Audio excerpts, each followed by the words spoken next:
Assalamualaikum warahmatullahi wabarakatuh.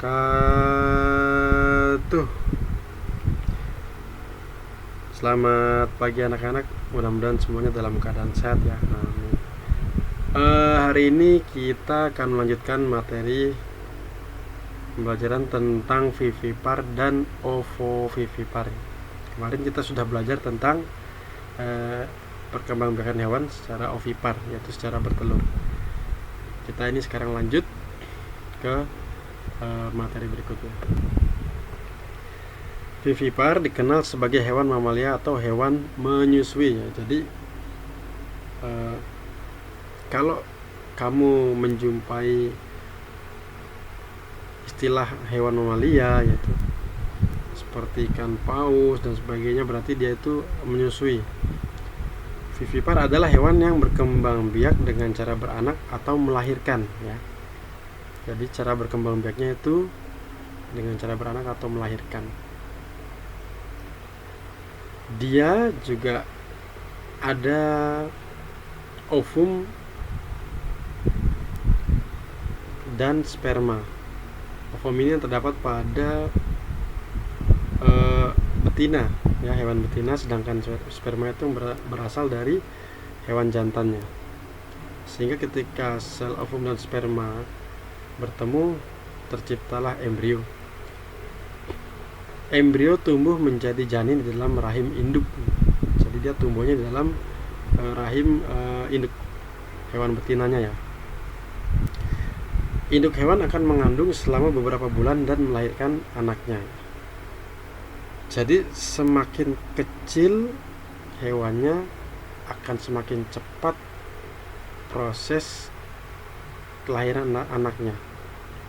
Dan sebaliknya, semakin besar hewannya maka proses mengandungnya akan semakin lama. Misalkan contoh gampangnya kambing dan sapi ya. Jadi kambing itu lebih kecil daripada sapi dari ukuran tubuhnya. Kambing itu mengandung kurang lebih selama 150 hari atau sekitar 5 bulan. Sedangkan sapi yang tubuhnya lebih besar itu mengandung selama 283 hari gitu. Kurang lebih selama 9 bulan lebih ya, 9 bulan. Jadi seperti itu ya anak-anak. Kemudian lama masa kehamilan berbeda antara setiap jenis hewan ya. Jadi setiap jenis hewan itu berbeda-beda. Apalagi kalau kayak kelinci, tikus lebih kecil tuh lebih cepat lagi itu masa kelahirannya gitu. Kemudian anak-anak biasanya semakin kecil hewannya, begitu dia melahirkan jumlah anaknya tuh lebih banyak daripada hewan yang lebih besar badannya. Kita kembali lagi ke contoh sapi dan kambing ya. Kalau sapi itu umumnya sekali melahirkan tuh hanya satu anaknya. Umumnya lebih sering satu gitu. Sedangkan kambing itu bisa 3 ya, 4 seperti itu ya. Lebih kecil lagi tikus misalkan lebih banyak lagi sekali melahirkan.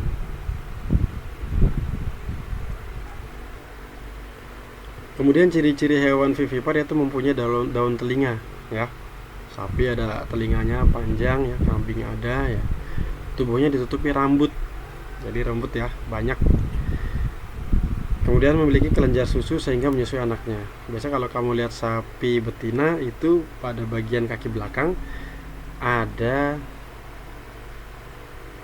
seperti kantong susu ya. Kambing pun begitu. Ya. 4. Melewati masa mengandung dan melahirkan. Jadi dia setelah proses perkawinan nanti secara bertahap perutnya akan membesar. Ya, masa mengandung kemudian nanti melahirkan anaknya gitu. Ya, mirip-mirip dengan manusia ya.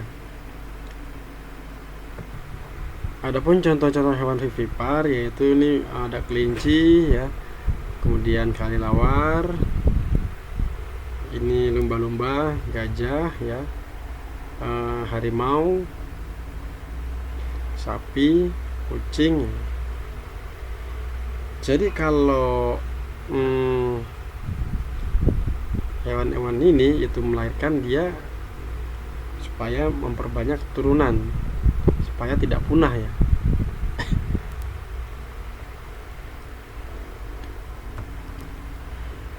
Dan masih banyak lagi contoh-contoh hewan lainnya ya anak-anak.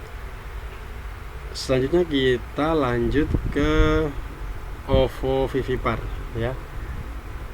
Ovovivipar, hewan yang berkembang biak dengan cara bertelur sekaligus melahirkan ya. Sekilas hewan ovovivipar hampir mirip dengan hewan ovipar, namun yang membedakannya telur pada hewan ovovivipar akan disimpan di dalam tubuh hingga menetas. Setelah menetas, barulah induk hewan akan melahirkan calon anak tersebut. Ciri-ciri hewan ovovivipar yaitu 1. Telur berkembang di dalam tubuh sang induk, betinanya ya. 2. Tidak menyusui anaknya. 3. Janin yang ada di dalam telur mendapatkan makanan dari cadangan makanan yang sudah ada di dalam telur. Dan 4. Saat mencapai usia matang, telur menetas di dalam tubuh sang induk dan anak pun keluar dari tubuh induknya. Adapun contoh hewannya itu ini ada kadal, kemudian ya, ular, tapi tidak semua jenis ular ya. Kemudian hiu, ikan layang-layang, dan kuda laut. Jadi anak mungkin untuk lebih memperjelas ya, kebetulan Bapak juga di rumah